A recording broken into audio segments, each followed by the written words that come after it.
হিন্দু ধর্ম অনুসারে পৃথিবীতে যখনই পাপ বেড়েছে তখনই সেই পাপ বিনাশ করবার জন্য ভগবান বিষ্ণু বিভিন্ন অবতারে পৃথিবীতে অবতারিত হয়েছেন।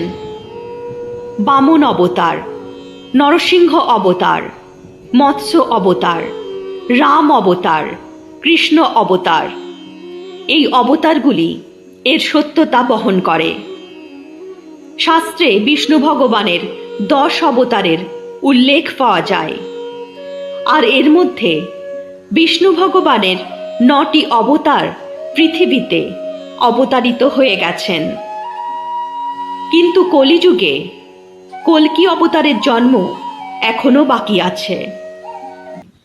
বলা হয় যে কলিযুগে পাপ যখন চরম সীমায় থাকবে তখন বিষ্ণু ভগবান কল্কি অবতারে কলিযুগের শেষ করবেন আর সত্যযুগের প্রতিষ্ঠা করবেন।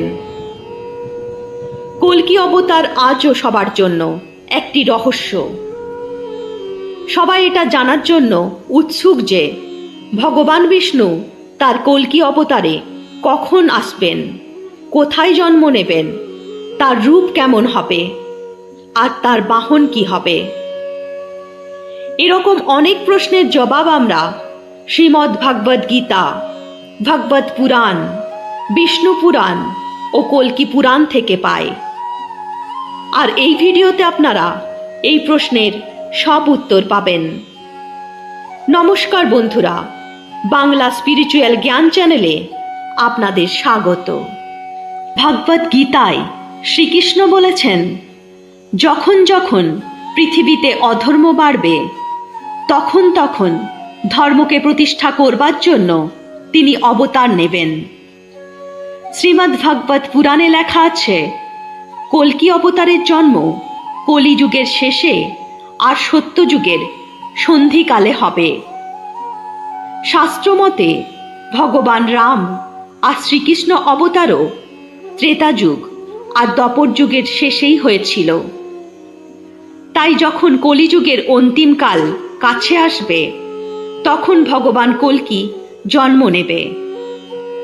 আমাদের ধর্মগ্রন্থগুলিতে কল্কি অবতারকে নিয়ে একটি শ্লোক রয়েছে, যার থেকে জানা যায় যে কলিযুগে ভগবান বিষ্ণুর কল্কি অবতার কখন আর কোথায় হবে আর তার পিতা কে হবেন। সম্বল গ্রামে বিষ্ণু যশ নামক শ্রেষ্ঠ ব্রাহ্মণের পুত্র হিসাবে ভগবান কল্কির জন্ম হবে। তিনি দেবদাত নামক একটি ঘোড়ায় চড়ে নিজের তরোয়ালের সাহায্যে দুষ্টুদের দমন করবেন, আর তারপরেই সত্যযুগ শুরু হবে। ভগবান বিষ্ণুর কল্কি অবতার নিষ্কলঙ্ক অবতার নামেও জানা যাবে। এই অবতারে তার মায়ের নাম সুমতি হবে বলা হয়েছে।